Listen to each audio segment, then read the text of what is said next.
Hey guys, how's it going? Today we've got another cool unbox video.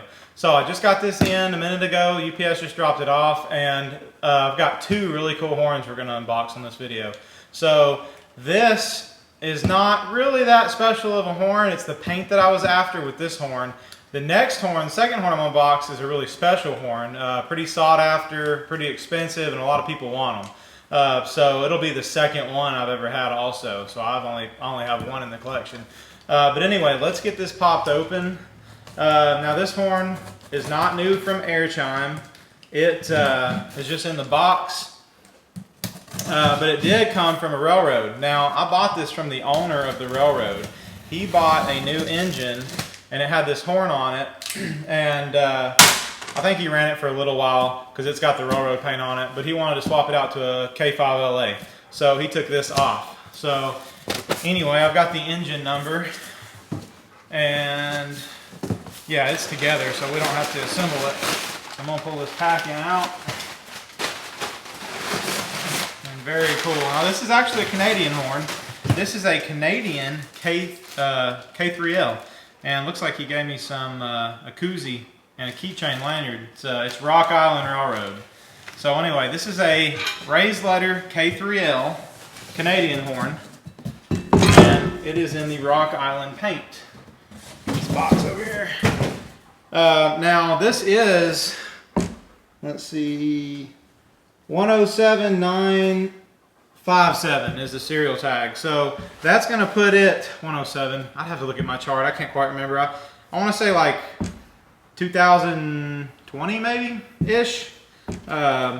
No, it's earlier than that. No, I don't know. I'll put it on the screen what the date is on that. I can't remember. But anyway, it does have your arched Nathan Airchime back cap, so it is post 2014.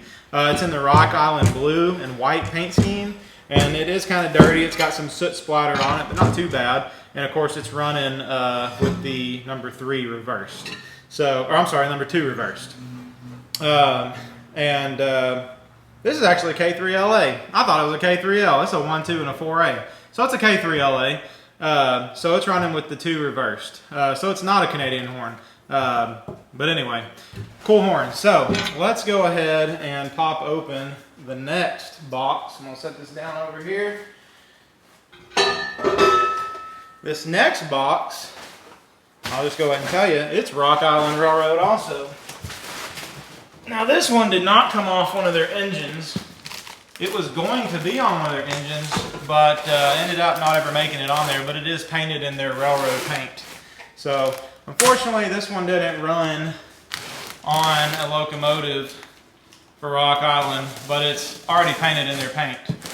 So let's get it popped open. I'm excited about this one. I actually got this from a guy that works for he worked for Rock Island. I don't think he works for him anymore. But this was his personal horn, and he's got it wrapped up pretty good. It looks like with my favorite little peanuts, and they're everywhere. My dog's going to be eating those. All right, bear with me, guys. Try not to make too big of a mess.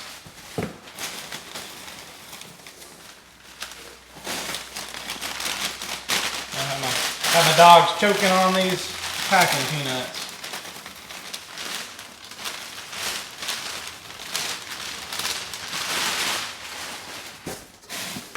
All right, I'm gonna try to lift this sucker out.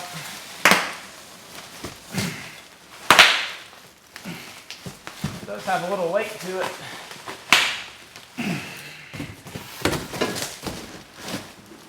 All right, getting somewhere now.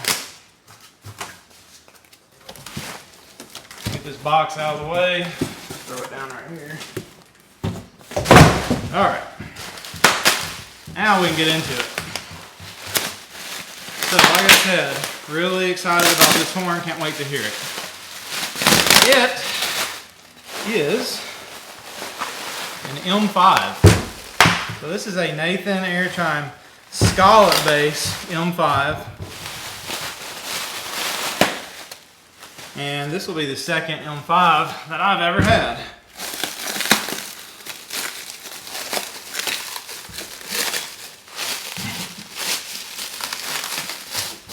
Right. And it's together. So I'm going to be making a video on how to M5. I'm going to be taking them apart and showing you because I don't have a video yet, and a lot of people have been asking for those. But anyway, so this is a Rock Island Rail M5, and it's really not Rock Island, I guess. It's just painted in their paint scheme because it never was used on their any of their locomotives. But it almost was, but it ended up not being used. So anyway, pretty cool horn. Looking forward to hearing it. But anyway, I guess that's about it, guys. I will be having videos of this here pretty soon. I don't know if this horn has actually been ever blown since the gentleman who I bought it from had it. So I've got to voice it and make sure everything's good, and I got my fingers crossed it is. But if not, I'll have to send the heads off to have them remachined if I have any problems. So you may see this soon, or it may be a little while, but I'll update you in a further video. But anyway, I appreciate it, guys. Y'all have a good one, and I'll see you on the next one.